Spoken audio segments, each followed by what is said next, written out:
स्वागत करती हूँ अपने चैनल डीप स्टडी बाय प्रीति यादव में। फ्रेंड, आज की जो हमारी क्लास है वो है शब्द और अर्थ, यानी हिंदी की क्लास रहने वाली है हमारी आज की, जिसमें हम टारगेट जिस एग्जाम्स को करेंगे वो होगा यूपी पुलिस कांस्टेबल के लिए। ठीक है, जिसकी अभी हाल ही में 57,000 जो भर्तियाँ आने वाली हैं, जिसका नोटिफिकेशन अभी आया है।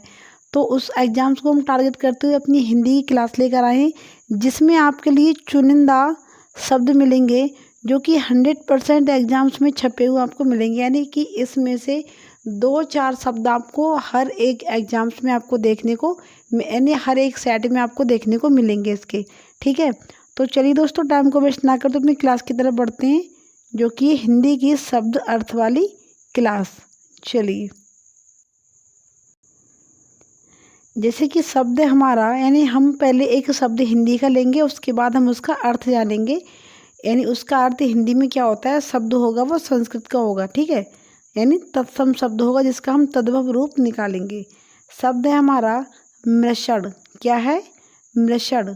मृषण का शब्द क्या अर्थ क्या होगा हिंदी में? ठीक है, तो जो मृषण का अर्थ है वो हो जाएगा चिकना।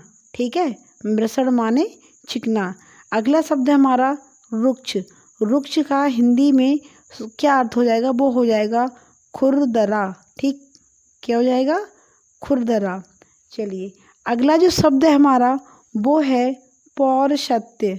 ठीक है, पौरुषत्य जिसका हिंदी में मतलब होता है सामने, यानी सामने ही। संस्कृत शब्द में क्या बोलेंगे?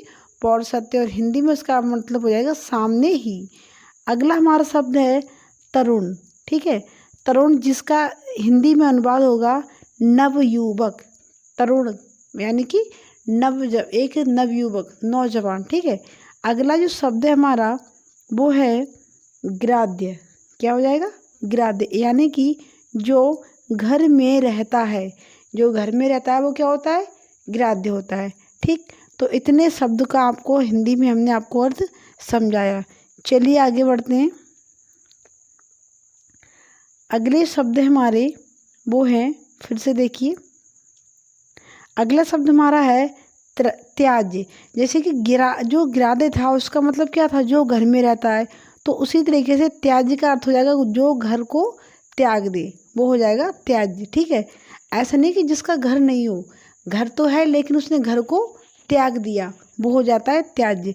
अगला हमारा शब्द है सद्भा। ठीक है, सद्भा यानी कि जिसका पति जीवित हो।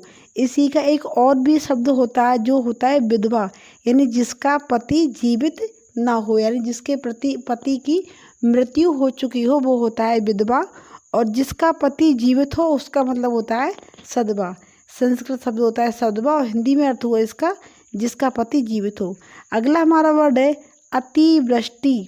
अतिवृष्टि, अति का मतलब क्या होता है? संस्कृत में होता है अति, और इसका हिंदी में मीनिंग हो गया अधिक। ठीक है, अति माने अधिक, और वृष्टि यानी वर्षा, यानी जहाँ पर अधिक वर्षा हो। अतिवृष्टि, जहाँ अधिक वर्षा हो।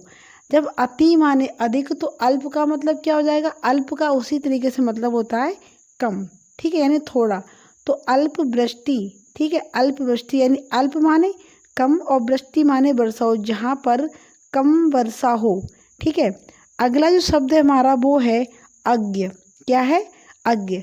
अज्ञ यानी आ माने नहीं, और गा माने ज्ञा माने यानी जिससे कुछ ज्ञान हो, यानी जो कुछ जानता हो, और आ माने नहीं, तो क्या हो गया? अज्ञ, यानी कि जो कुछ ना जानता हो वो क्या होता है? अज्ञ होता है। इतने शब्द आपको फिर से हमने समझाए, जिनका हमने संस्कृत का हिंदी में आपको अनुवाद करके दिखाया, फिर हिंदी में जिनका अर्थ आपको समझाया। अगले वर्ड देख लेते हैं। अगले शब्द हमारे वो हैं, थोड़ा ऊपर की ऐसे स्क्रॉल डाउन करके फिर देखिए।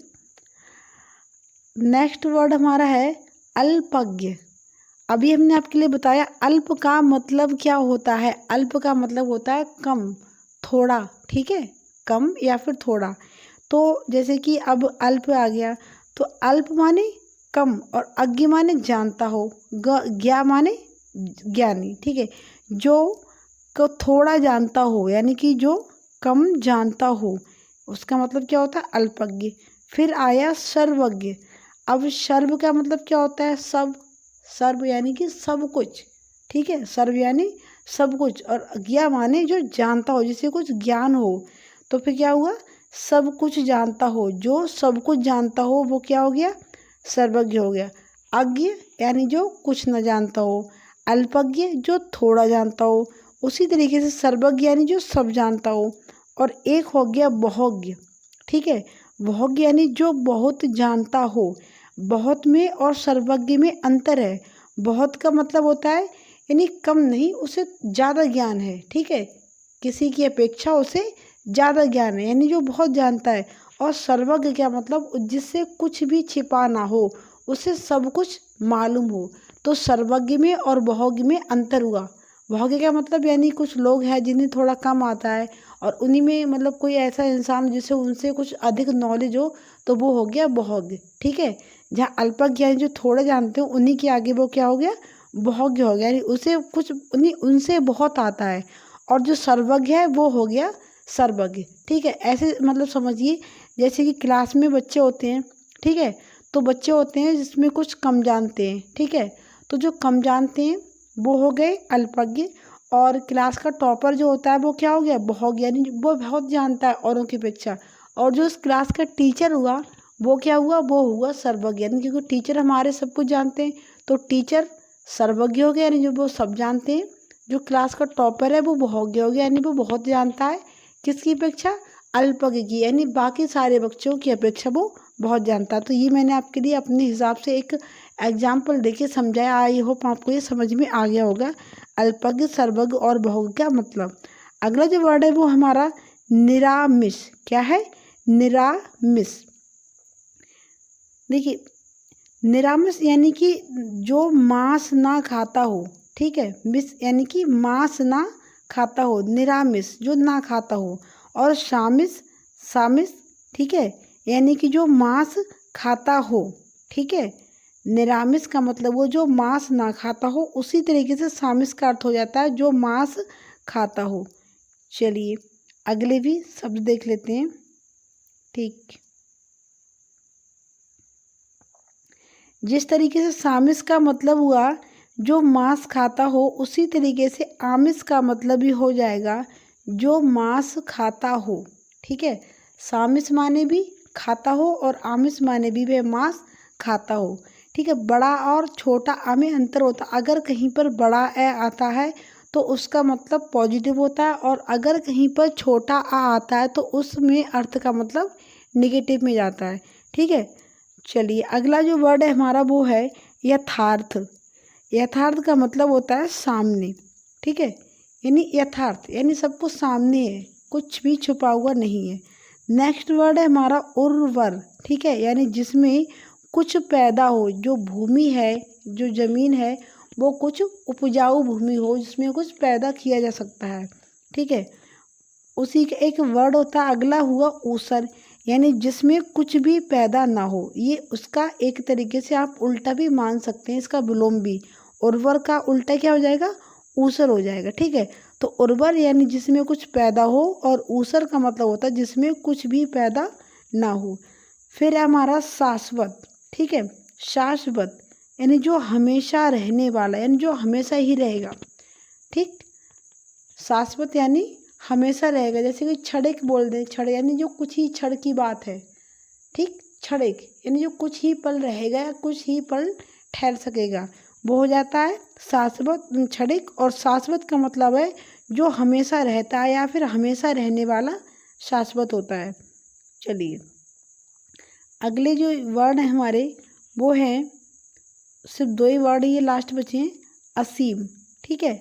असीम यानी कि जैसे देखिए मैंने क्या बताया कि अगर कहीं भी किसी शब्द में आ वर्ड आता है, यानी छोटा आ आता है, तो उसका जो अर्थ है वो जाएगा हमेशा निगेटिव में, ठीक है। अब देखिए यहाँ पर क्या आया? असीम। सीम माने जिसकी सीमा, और आ माने नहीं, तो यानी जिसकी सीमा ना हो, ठीक है। असीम छोटा आया आगे से, तो इसका जो अर्थ निकल के आया वो किस में आ गया? निगेटिव में आ गया, जिसकी सीमा ना हो।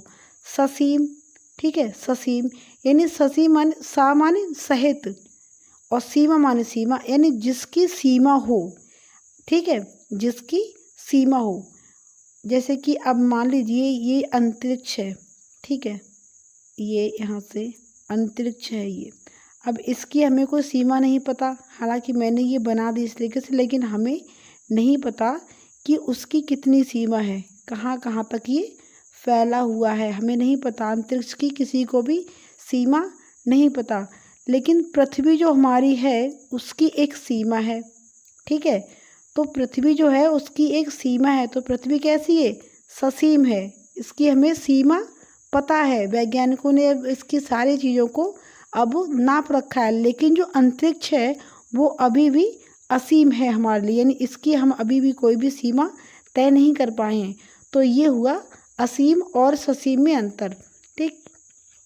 तो आई होप आपको क्लास मेरी अच्छी लगी होगी और आपको पसंद भी आई होगी। ऐसे ही हम डेली क्लासेस लेकर आते रहेंगे जो आपके लिए एग्जाम्स में बहुत ही हेल्पफुल साबित होंगी। और ऐसी और भी वीडियो देखने के लिए आप प्लीज़ हमारे चैनल को सब्सक्राइब कर लीजिए, बेल आइकन को प्रेस कीजिए और हमारी वीडियो को अपने और भी दोस्तों के साथ शेयर करना ना भूलें।